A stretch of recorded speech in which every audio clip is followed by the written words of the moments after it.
darbs bija to, ka tev ir iespēja ziedot Rīgas zooloģiskajam dārzam kādu nelielu summu. Tu esi kā īpašs sponsors, kas ziedo kādām no savam izvēlētajiem dzīvniekam. Ziedojot šo nelielo summu, tu iegūsi certifikātu, ka tu esi šī dzīvnieka sponsors īpašais, un šis dzīvnieks jutīsies labi dēļ tevis.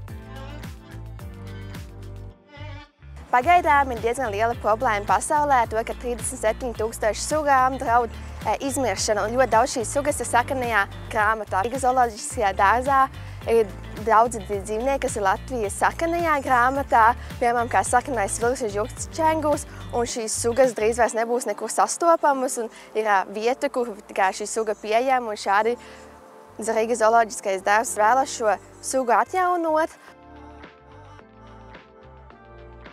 Ka zoodārzs ir gatavs sadarboties ar aktīviem jauniešiem. Šis man deva ļoti lielu iespēju un iegūt pieredzi, lai zinātu nākotnē, kā labāk veidot sadarbību. Man ļoti patika, ka šiem kursa darbam bija tiešām īsts mērķis, un tiešām man bija iespēja piedalīties un palīdzēt bioloģiskajai daudzveidībai. Es tik ļoti daudz gāju zoodārzs, bet nekad nav man bijusi tāda saskarsme, un tagad man tas tiešām bija piedzīvojums. Es vēlētos nākotnē uzstāties kādā konferencē, kas būtu kā pasaules mēroga konferencē par dabas aizstāvību, piemēram, kā Dāvids Attenborough. Man tiešām, ko viņš runāja šajā konferencē, man tiešām tas iespaido. Un kas iedvesmo tevi?